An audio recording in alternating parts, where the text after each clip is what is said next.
IPL 18-ാം അംഗത്തിൽ Chennai super കിങ്സിന്റെയും Sunrisers ഹൈദരാബാദിന്റെയും ഭാവി ഇന്നറിയാം. തോൽവികൾക്ക് നടുവിൽ play off സ്വപ്നം ഏറെക്കുറെ അവസാനിച്ച ഇരു ടീമുകളും പോയിന്റ് പട്ടികയുടെ ഏറ്റവും താഴെയാണ്. 8 മത്സരങ്ങളിൽ നിന്ന് നേടിയത് വെറും 2-2 ജയം മാത്രം.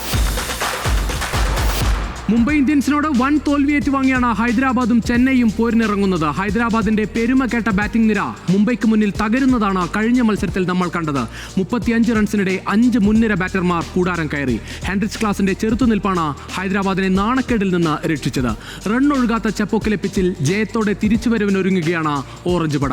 ചെന്നൈ സൂപ്പർ കിങ്സ് ആകട്ടെ നായകസ്ഥാനത്തേക്ക് ധോണി എത്തിയിട്ടും കാര്യമായ മാറ്റം ടീമിലുണ്ടായിട്ടില്ല. മുംബൈക്കെതിരെ വാങ്കഡയിൽ തോറ്റ നിരാശയിലാണ് ധോണിയും സംഘവും സ്വന്തം മണ്ണിൽ ഇറങ്ങുന്നത്. ചെന്നൈയും ഹൈദരാബാദും നേരിടുന്നത് ഒരേ പ്രശ്നമാണ്. ഇൻഡിവിജ്വൽ പെർഫോമൻസ് ഉണ്ടാകുന്നുണ്ട്, പക്ഷേ അത് ടീമിന്റെ ജയത്തിലെത്തിക്കാനാകുന്നില്ല. സൺറൈസേഴ്സ് ഹൈദരാബാദ് ഈ IPL-ലെ ഏറ്റവും ഗ്ലാമർ സംഘമെന്ന പരിവേഷത്തോടെയാണ് ടൂർണമെന്റിന് എത്തിയത്. പക്ഷേ ആദ്യ മത്സരത്തിന് പിന്നാലെ അമിത ആത്മവിശ്വാസത്തിന്റെ തടവറയിൽ ടീം വീണു. നിലയുറപ്പിച്ച് കളിക്കാൻ ബാറ്റർമാർ തീരുമാനിക്കാതിരുന്നതോടെ വലിയ ടോട്ടലിലേക്ക് പോകാൻ ടീമിനായില്ല. ആദ്യ മത്സരത്തിൽ 286 റൺസ് അടിച്ച് IPL ചരിത്രത്തിലെ ഏറ്റവും ഉയർന്ന രണ്ടാമത്തെ സ്കോർ പടുത്തുയർത്ത ടീം പിന്നീടുള്ള 7-ൽ 6 മത്സരത്തിലും 200 റൺസ് തൊട്ടില്ല.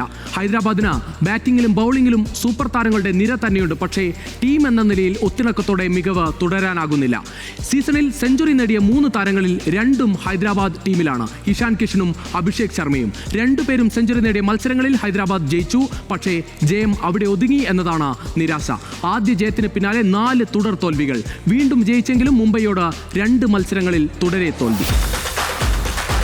ബാറ്റർമാരുടെ മോശം ഫോമാണ് ചെന്നൈക്ക് തിരിച്ചടി. അവിടെയും രച്ചിത് രവീന്ദ്രയും ശിവൻ ദുബെയും ഭേദപ്പെട്ട പ്രകടനം നടത്തിയതാണ് ആശ്വാസം. 230 റൺസ് എടുത്ത ശിവൻ ദുബെയാണ് ടീമിന്റെ ടോപ്പ് സ്കോറർ. 200 റൺസ് പിന്നിട്ട ഒരേയൊരു ബാറ്ററും ദുബെയാണ്. ബൗളിംഗിൽ പർപ്പിൾ ക്യാപ് പോരാട്ടത്തിൽ ശക്തമായ സാന്നിധ്യമായ നൂർ അഹമ്മദും ഖലീൽ അഹമ്മദും ടീമിന് കരുത്ത്. 8 മത്സരങ്ങളിൽ നൂർ 12ഉം ഖലീൽ 11 വിക്കറ്റുകളാണ് ഇതുവരെ നേടിയത്.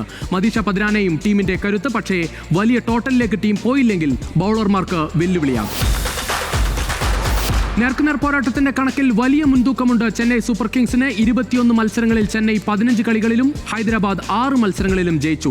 കഴിഞ്ഞ സീസണിൽ ഇരു ടീമുകളും ഏറ്റുമുട്ടിയപ്പോൾ ഓരോ മത്സരങ്ങളിൽ ഹൈദരാബാദും ചെന്നൈയും ജയിച്ചു. ജയമല്ലാതെ മറ്റൊരു ലക്ഷ്യവും ചെന്നൈക്കും ഹൈദരാബാദിനുമില്ല. മികച്ച തുടക്കം ലഭിച്ചിട്ടും സീസണിൽ നിരാശയാണ് ടീമുകൾക്ക്. ഒരു തോൽവി പുറത്തേക്കുള്ള വഴിയാകും. എല്ലാ കണ്ണുകളും ചെപ്പോക്കിലേക്ക്, ആവേശപ്പോരിലേക്ക്.